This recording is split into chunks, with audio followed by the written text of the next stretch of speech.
নমস্কার আপনাদেরকে আরও একটা নতুন ব্লগে।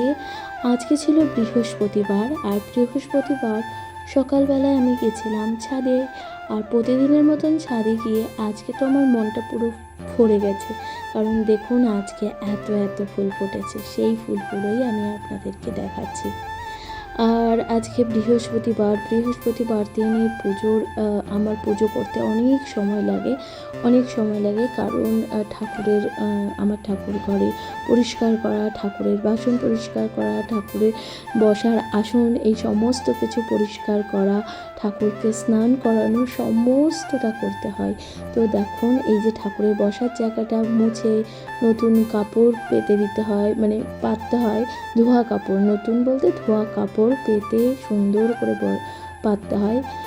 কেন বলুন তো, আমরা এটা মানে আমাদের বাড়িতে এই নিয়মটা আছে, মানে ঠাকুরের কাপড় প্রতি বৃহস্পতিবার করে পরিবর্তন করতে হয়, আর ঘটও পরিবর্তন করতে হয়। কারণ হচ্ছে গিয়ে, যেহেতু আমরা যেমন আমাদের নিজেদের শোয়ার জায়গা বেশ সুন্দর করে পরিষ্কার করে রাখি, একদম সুন্দর করে ধুয়ে মুছে রাখি, প্রতি বাড়ি কিছুদিন 2 দিন 3 দিন অন্তর বিছানার চাদর চেঞ্জ করি। ঠিক ঠাকুরেরও ক্ষেত্রে ঠাকুরের যে বসার আসনগুলো, এগুলো প্রতি সপ্তাহে চেঞ্জ করাটা দরকার। সে কারণেই আমি কিন্তু এই ঠাকুরের যে বসার আসনগুলো সুন্দর করে পরিষ্কার করে মানে চেঞ্জ করি, আর হচ্ছে গিয়ে বসার জায়গাটা সুন্দর করে মুছি। আর এই যে দেখুন, এটা হচ্ছে আমার ছোট্ট মা লক্ষ্মী। এবার আমি মা লক্ষ্মীকে স্নান করাবো, আর মা লক্ষ্মীকে এখন রেডি করব। আর সবথেকে বড় ব্যাপার, বৃহস্পতিবার দিন কিন্তু প্রতিটা ঠাকুরকে আমি নিচে নামিয়ে স্নান করিয়ে, আবার নতুন জামা কাপড় পরিয়ে আবার কিন্তু মানে সিংহাসনে রেখে পুজো করি। তো এই যে দেখুন আজকে ঘাগরাটা পড়েছে, এই ঘাগরাটা খুব সুন্দর। এটা একটা স্কাই কালারের একটা ঘাগরা, আর এরকমভাবে কিন্তু এই মা লক্ষ্মীকে সাজায়। আর এখান থেকে দেখুন এই যে ঘাগরাটা এরকমভাবে পরাবো, অনেকটা শাড়ির মতো লাগে, অনেকটা দেখতে কিন্তু শাড়ির মতো লাগে, তাই না? আর দেখুন এরকমভাবে আমি আমার মা লক্ষ্মীকে রেডি করে নিয়েছি। আর এখানে কিন্তু আমি একটা সুন্দর হার পরিয়ে দেবো। আর মা লক্ষ্মীর কানে কিন্তু অলরেডি কানেরটা রয়েছে, আর এই কানেরটা আগের বছর আমি যে লক্ষ্মী পুজোতে কিন্তু মাকে এই ছোট্ট গিফট, মানে আমার তরফ থেকে ছোট্ট একটা কানের বানিয়ে দিয়েছিলাম। তো মানে খুব ছোট্ট আর খুবই সাধারণ একটা ছোট্ট কানের আমি ঠাকুরকে গিফট করেছিলাম আগের বছর লক্ষ্মী পুজোতে। সেটা আমি আপনাদেরকে একদিনকে দেখাবো একটা সময়, যে আমি কোন কানেরটা গিফট করেছিলাম। আর সেই কানেরটাই ঠাকুরকে পরানো থাকে প্রতিদিন। এই যে দেখুন মা লক্ষ্মী পুরোপুরি গয়নাগাটি পরা হয়ে গেছে। আর এই যে চুলটা দেখছেন, এই চুলটার সামনেটা যে ডিজাইনটা, এটা কিন্তু আমি নিজের হাতে করেছিলাম পুঁথি দিয়ে। আর এই হয়ে গেল পুরোপুরি রেডি মা লক্ষ্মী। আমার মা লক্ষ্মীকে কেমন লাগছে একটু কমেন্টে জানাবেন, ঠিক আছে? এবার প্রতিটা ধাপে আমার যেহেতু সিংহাসনটা অনেকটা বড়, প্রতিটা ধাপে পরিষ্কার করে এবার কাপড় পেতে এবার ঠাকুরকে আমি কিন্তু আবার সুন্দর করে ঠাকুরের সিংহাসনে বসাবো এক এক করে। আর এই প্রক্রিয়াটা করতে আমার অনেক সময় লাগে।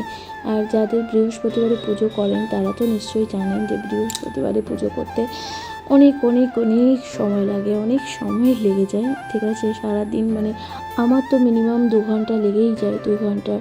আপনারা নিজেরাই দেখলেই বুঝতে পারবেন, কারণ ঠাকুরের সিংহাসন মোছা, পরিষ্কার করা, কাপড় চেঞ্জ করা, ঠাকুরের বাসন পরিষ্কার করা, সমস্তটা করতে আমার কিন্তু অনেকটা সময় লেগে যায়, অনেকটা সময় লেগে যায়। আর সব ঠাকুরকে স্নান করানো, তাদের নতুন করে জামা কাপড় পরানো, এই সমস্ত কিছু করতে অনেক সময় লেগে যায়। আর এখানে দেখুন আমার রাধাকৃষ্ণকে একটা সুন্দর জামা পরাবো। এই যে কৃষ্ণ ঠাকুরকে এখন আমি একটা সুন্দর হলুদ কালারের ধুতি পরিয়ে নিয়েছি, ধুতি পরিয়ে রেডি করিয়ে এখন বসেছি। আর এখানেও রাধারানীকে একটা সুন্দর ঘাগরা পরাচ্ছি হলুদ রঙের। এই যে রাধারানী একদম রেডি হয়ে গেছে। এবার দুজনকে জাস্ট গয়নাগাটি পরিয়ে দিলে একদম রাধারানী আর আমাদের শ্রীকৃষ্ণ একেবারে রেডি হয়ে যাবে।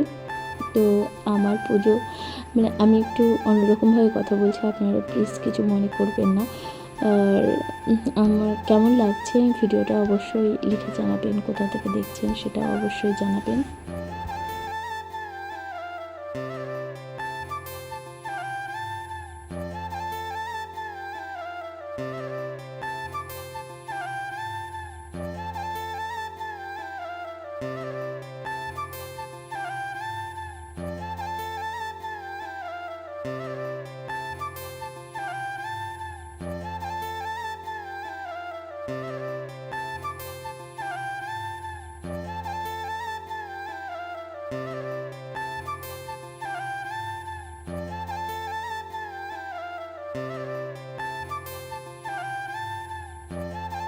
তো এরপর দেখুন এই যে গোপালের যে থাকার জায়গাটা, গোপালের জায়গাটা পরিবর্তন করলাম, মানে পরিবর্তন বলতে মুছে পরিষ্কার করে তারপরে ওদের বসার জায়গাগুলো চেঞ্জ করলাম। আর গোপাল আর গণেশ আমার এই দোলনায় থাকে, মানে এই দোলনায় ওরা দুজনেই থাকে। আর এখানে গণেশকে আমাকে চান করিয়ে বসিয়ে দিয়েছি। আর এখানে দেখুন গোপালকেও সুন্দর করে একটা সুন্দর জামা পরিয়ে দিয়েছি, ধোয়া কাচা জামা কাপড়, নতুন নয় কিন্তু এটা ধোয়া কাচা জামা কাপড় সবই পরাই ওদেরকে। প্রতিদিনের জামা আমি প্রতিদিনই ধুই, কারণ ঠাকুরের গোপালের আর গণেশকে প্রতিদিন আমি নিত্য স্নান করাই, প্রতিদিন স্নান করাই। আর বাকি ঠাকুরদের কিন্তু প্রতিদিন স্নান করে না, প্রতিদিন বলতে আমি বৃহস্পতিবার করে কিন্তু সবাইকে জামা কাপড় চেঞ্জ করি। বাদ বাকি কিন্তু যে আমার গণেশ আর গোপালকে কিন্তু আমি প্রতিদিন ওদের স্নান করাবো, প্রতিদিন জামা কাপড় চেঞ্জ করাবো, আর ওই জামা কাপড় সব ধুয়ে দিই। আমি এভাবে কিন্তু পুজো করে থাকি। আর এই যে দেখুন এই মালাগুলো হচ্ছে দোকান থেকে কিনে নিয়ে আসা হয়েছে। আর আমার গাছের ফুল তো আপনারা দেখলেনই, ঠিক আছে, এক থালা ফুল ফোটে প্রতিদিন, এত এত ফুল ফোটে। আর আমার গাছের ফুল দিয়ে আমার পুজো করা হয়ে যায়, কিন্তু বৃহস্পতিবার দিনকে যেহেতু একটু অনেক আমার ফুল লাগে, এই যে মালাগুলো লাগে ঠাকুরকে পরানোর জন্য, বৃহস্পতিবার করে লক্ষ্মী ঠাকুরকে আমি মালা পরাই।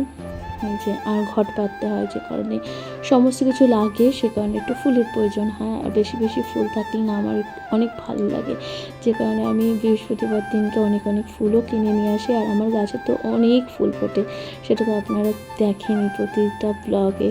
আর আপনাদের কেমন লাগছে আমার ভিডিওগুলো সেটা অবশ্যই একটু লিখে জানাবেন, ঠিক আছে। এবার দেখুন আমি সব ফুলে এখন চন্দনের মানে বেটে দেবো। আর এখানে এই যে আমার এক থালা ফুল, ঠিক আছে, এক থালা ফুল হয়েছে, এই ফুলগুলো তখন চন্দন দিয়ে দেবো, চন্দনের ছিটা বা চন্দনের জল লাগিয়ে দেবো, সেগুলোই কিন্তু ঠাকুরকে নিবেদন করি।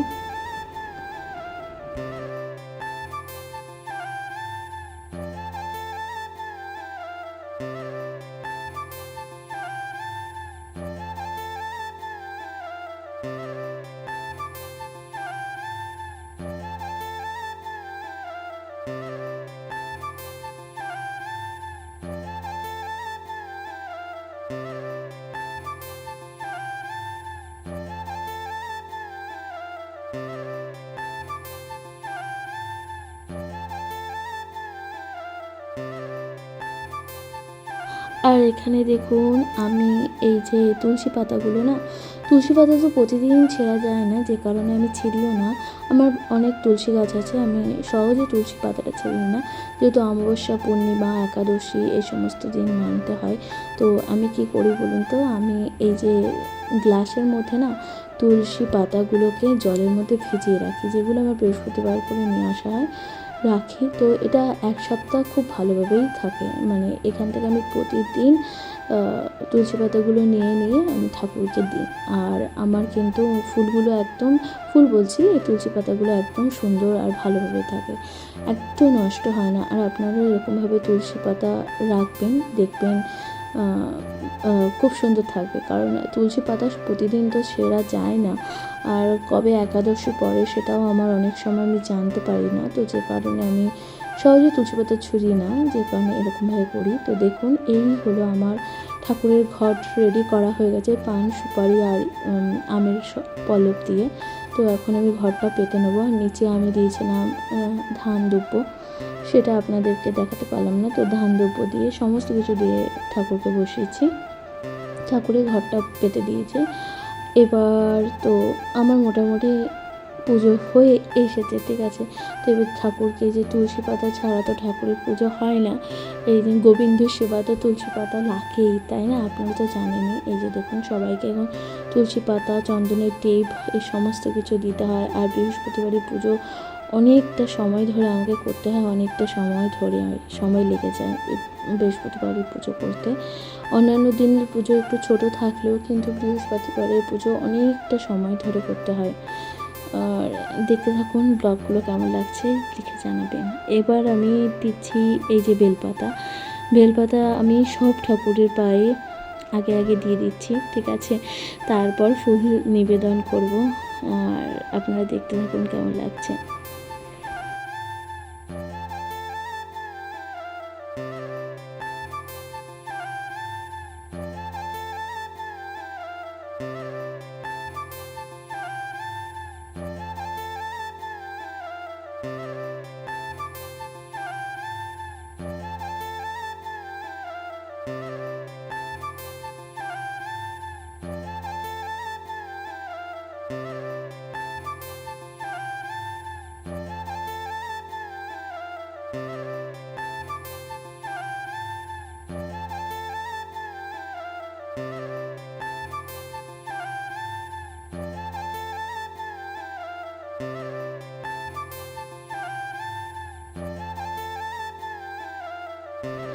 এবার সবার লাস্টে এই যে দেখুন ফুল দিয়ে আমি সুন্দর করে সাজিয়ে নেব আমার ঠাকুরের ঘরটা বা ঠাকুরের সিংহাসনটা। দেখুন এই যে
তো হ্যালো বন্ধুরা, এখানে আমার কিন্তু ঠাকুরকে জল মিষ্টি আমি নিবেদন করে দিয়েছি।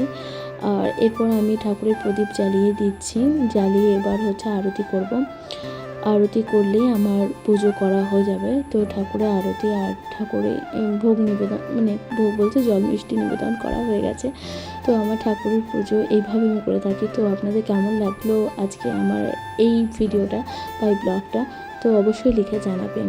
আর আজকের মতো আছে এখানে, বাই বাই। সকলে ভালো থাকবেন, সুস্থ থাকবেন, নমস্কার।